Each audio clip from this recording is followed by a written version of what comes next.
বন্ধুরা, ভয়াবহ রাজনীতি চলছে। ভয়াবহভাবে কিন্তু আমাদের চারপাশে মানুষ আমাদের ক্ষতি করার চেষ্টা করছে। এবার আমাকে কি এই ইউটিউব চ্যানেলটা বন্ধ করে দিতে বাধ্য করবে তারা? মানে বিশ্বাস করুন, মিঠুন চক্রবর্তীকে নিয়ে ভিডিও করার পর থেকে আমার চ্যানেল গ্রো করেছে।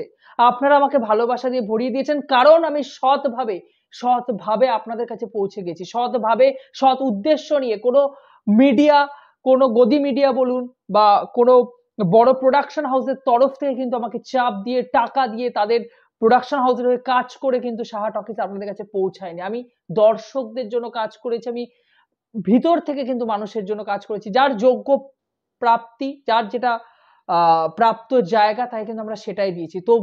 তবুও কিন্তু আজকে আমার উপর চাপ দেওয়া হচ্ছে। কিভাবে চাপ দেওয়া হচ্ছে সমস্ত কিছু ভিডিওর মধ্যে বলবো, এবং এই ভিডিওর মাধ্যমে আপনাদের এমন একটা সত্যি ঘটনা শেয়ার করবো যার পরে কিন্তু আপনারাও চমকে যাবেন। ভিডিওটা কিন্তু শেষ অবধি দেখুন বন্ধুরা।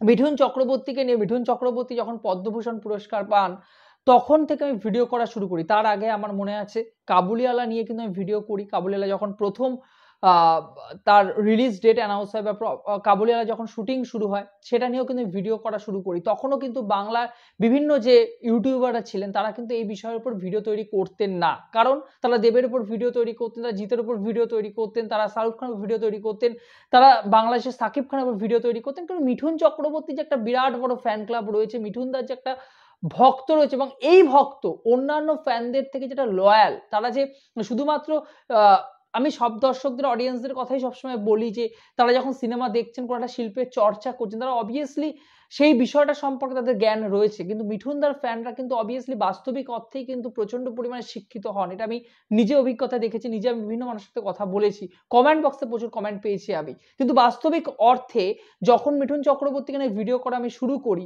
যখন তার পদ্মভূষণ পাওয়া, তার কাবুলিওয়ালা সিনেমাটাতে বাইরে আরো পুরস্কার পায়, কাবুলিওয়ালা সিনেমাটাকে বিভিন্ন সময় শো দেওয়া হয়নি, ডাঙ্কির মতো সিনেমা, সালার মতো সিনেমা চাপিয়ে দেওয়া হয়েছিল, দর্শক নেননি, সিনেমাগুলোর জায়গায় কাবুলিওয়ালা মতো সিনেমা চলেছিল, শেষ দিকে ফ্যামিলি অডিয়েন্স সিনেমাটাকে গ্রহণ করেছিল। এই সমস্ত কিছু যখন আমি ভিডিওর মাধ্যমে তুলে ধরি, তখন থেকে কিন্তু কমেন্ট বক্সে আপনারা ভেবে দেখুন, এই উল্টো দিকের মানুষটা কারা? এরা কি কোনো রাজনৈতিক দলের না, এরা সোশ্যাল মিডিয়ায় রয়েছে মিঠুন চক্রবর্তীকে শেষ করার জন্য। আজকে যখন সোশ্যাল মিডিয়ায়, যখন পদ্মভূষণ, যখন তাকে পাওয়া নিয়ে যখন বিভিন্নভাবে তার উপর কথা ওঠে, রাজনৈতিক দলেরা যখন তার উপর কথা তোলে, যখন কি বলবো, নরকের কীট বা আতিপাতিরা যখন মিঠুন চক্রবর্তীর উপর আঙুল তোলে, তখন কোনো ইউটিউবার ভিডিও তৈরি করে না, একমাত্র আমার ভিডিও কিন্তু তৈরি হয়, এবং সেই ভিডিওটা আপনাদের ভালোবাসায় 10,000-এর কাছাকাছি, 8-10,000 কিন্তু ভিউজ হয়, মানুষের কাছে কিন্তু পৌঁছায় আওয়াজ, মানুষ গ্রহণ করেন, মানুষ বুঝতে পারেন যে এখানে কিন্তু আওয়াজ তোলাটা সব থেকে বড় প্রয়োজন। এখানে কিন্তু কেউ আওয়াজ তোলে না, এখানে সবাই খিদমত খাটে, এখানে সবাই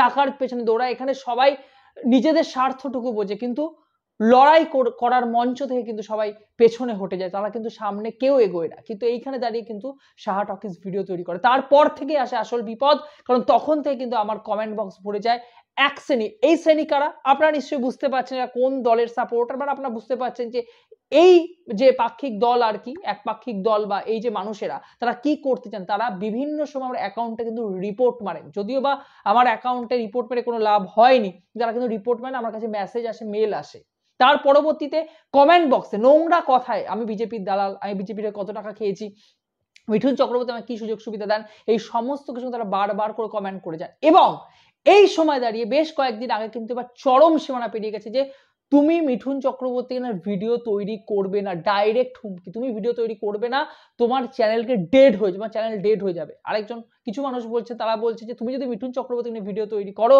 তাহলে তারপর অন্য ভিডিওগুলো তোমার চলবে না। আপনারা ঠিক করবেন আমি কি ভিডিও তৈরি করব কি করব না, আমার চ্যানেলে আমি কি ভিডিও তৈরি করব না আপনারা ঠিক করে দেবেন, নাকি আপনাদের রাজনীতির শিকার আমি হব? আমি বিন্দুমাত্র কাউকে ভয় পাইনি, আগামী দিনেও পাবো না। আমার ইউটিউব চ্যানেলে আমি কাকে নিয়ে ভিডিও তৈরি করব কি করব না, অবশ্যই সেটা আমার ব্যাপার। এবং আমি তো কোনো আতিপাতিতে নিয়ে ভিডিও তৈরি করছি না, আমি কোনো একটা বিশেষ মানুষকে, যে এই মুহূর্তে দাঁড়িয়ে বাংলা থেকে যে কয়জন মানুষকে সারা পৃথিবীর মানুষ চেনে, শুধুমাত্র ভারতবর্ষের নয়, সারা পৃথিবীর মানুষ চেনে, তার মধ্যে কিন্তু একজন মিঠুন চক্রবর্তী। মিঠুন চক্রবর্তী, কুমার শানু, সৌরভ গাঙ্গুলি, অরিজিৎ সিং, শ্রেয়া ঘোষাল, প্রীতম, ওদেরকে ওখানে জায়গাটা পৌঁছাতে গেলে না এখন অনেক সময় দিতে হবে। এই মানুষগুলোকে শুধু পশ্চিমবঙ্গের বাইরে নয়, ভারতবর্ষে নয়, সারা পৃথিবীতে চেনে এই মানুষগুলো। এই মানুষগুলো সারা জায়গায় ফ্যান ছড়িয়ে আছে। আর আপনি সেই মানুষটাকে নিয়ে যখন ভিডিও তৈরি করছে, আপনারা বলছেন তাকে ভিডিও তৈরি করবো না, যে কাউকে ভিডিও তৈরি করো, মিঠুন চক্রবর্তী কিন্তু ভিডিও তৈরি করবে না। তার পদ্মভূষণ পাওয়া নেই, তার পদ্মভূষণ পাওয়া নেই, যখন ভিডিও তৈরি করেছিলাম নোংরা ভাষায় আমার কমেন্ট বক্সে এসে অশ্রাব্য গালাগালি করেছেন। কেন? অন্য কেউ যদি হতো না অলরেডি ভিডিও করা ছেড়ে দিত, কিন্তু আমি ছাড়িনি, আমি বরং আরো বেশি করে ভিডিও তৈরি করেছি। কেন করবো না? কেন করবো না? আপনারা উত্তর দেবেন আমাকে, কেন করবো না? আমি কি ভয় পাই না? আমি কারোর কাছে টাকা নিয়ে ভিডিও তৈরি করছি। উত্তর দিতে পারবেন? আপনারা পারবেন না কেউ। কারণ আপনারা জানেন যে সৎভাবেই শাহ টকিজ ভিডিও তৈরি করে। আরেকটা বিষয়, আপনারা আমার 600 র উপর ভিডিও রয়েছে। আমার ইউটিউব চ্যানেলে 600 র উপর ভিডিও রয়েছে। আপনারা আমার মোস্ট পপুলার ভিডিওগুলোতে যান তো, দেখুন তো কটা ভিডিও আমি তৈরি করেছি মিঠুন চক্রবর্তীকে নিয়ে, কটা ভিডিওতে কত টাকা ইনকাম করেছি, এবং যে টাকা ইনকাম করছি আপনার সামনে রিভিল করছি। যে টাকা শুধুমাত্র মিঠুন চক্রবর্তী 10টা 15টা ভিডিও থেকে ইনকাম করেছি, সেই টাকা দিয়ে আপনারা প্রতি মাসে রিচার্জও হয় না। প্রতি মাসে যে ফোন দিয়ে যে রিচার্জের টাকা, জিওর বা অন্য সিমের টাকা দিয়ে আপনারা ভিডিও দেখছেন, সেই টাকা প্রতি মাসে রিচার্জ পর্যন্ত হয় না। তবু আমি ভিডিও তৈরি করে গেছি, ভিউজের জন্য নয়, ভিডিও তৈরি করেছি যাতে এই মানুষটার উপর সঠিক পদক্ষেপ নেওয়া, যাতে এই মানুষের যোগ্য সম্মানটা পান।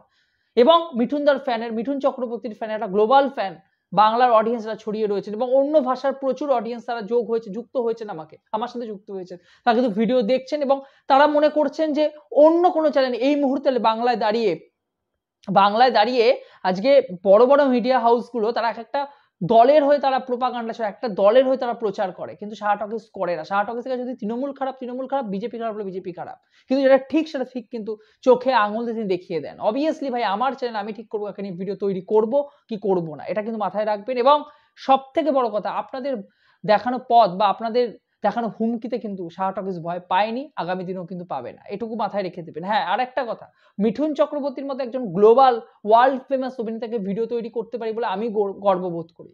আমি গর্ববোধ করি তাকে নিয়ে ভিডিও তৈরি করতে পারছি, এবং আগামীতে যদি তার সাক্ষাৎ আমার হয়, তিনি যদি অবভিয়াসলি আমাকে ইন্টারভিউ দেওয়ার সুযোগ করে দেন, কেউ যদি করে দেন, আমি তার কাছে চিরকৃতজ্ঞ থাকবো। সেই মানুষটার কাছে আমি অবভিয়াসলি যখন প্রথম যাবো তার পা ছুঁয়ে প্রণাম করবো। কেন জানেন? কারণ সেই মানুষটার জন্য আজকে আপনাদের স্বরূপগুলো আমার সামনে ফুটে উঠছে। তা ওই মানুষটার জন্য আমি বাস্তবিক অর্থে মানুষ চিনতে শিখেছি, কে ভালো এবং কে খারাপ এখানে। আসলে কিছু মানুষের জ্বলছে, আসলে কিছু মানুষ না এই ভিডিওগুলো দেখার পরে তাদের পেছন ফাটছে যে আমরা তো এরকম বলতে পারি না, আমরা যদি বলি তাহলে আমাদের কাজ ঘুরে যাবে, আমাদের প্রোডাকশন হাউস ডাকবে না, আমাদেরকে ওই দল থেকে ডাকবে না, ওই দল আমাকে ইন্টারভিউ দেবে না। বাস্তবিক অর্থে সেই ভয়গুলো অন্তত আমার নেই। আমি যদি ইন্টারভিউ কারো নাও নিই, আমার কোনো রকম কোনো যায় আসে না। এটাই বাস্তব কথা। কিন্তু সৎ পথে ছিলাম, সৎ পথে আছি, সৎ পথেই কিন্তু থাকবো। আপনারা জানাবেন, আপনারা কি আমার পাশে রয়েছেন? আপনারা যদি পাশে থাকেন, আমি আবারও বলছি, আমার কিন্তু কোনো রকম কোনো ভয় ছিল না, আগামী দিনেও থাকবো না। এই চ্যানেলটা লিড হয়ে যায়, আমার আগামী দিনে আরো একটা চ্যানেল উঠবে, আবার একটা চ্যানেল কিন্তু আসবে। আপনাদের কি মতামত অবশ্যই আমার কমেন্ট বক্সে জানাবেন। ভিডিওটি ভালো লেগে থাকলে আপনি যদি সাপোর্ট করেন, অবশ্যই চ্যানেলকে সাবস্ক্রাইব করে দিয়ে যাবেন বন্ধুরা। এর থেকে বড় সাপোর্ট কিন্তু আর কিছু হবে না। ভালো থাকবেন সবাই। জয় হিন্দ।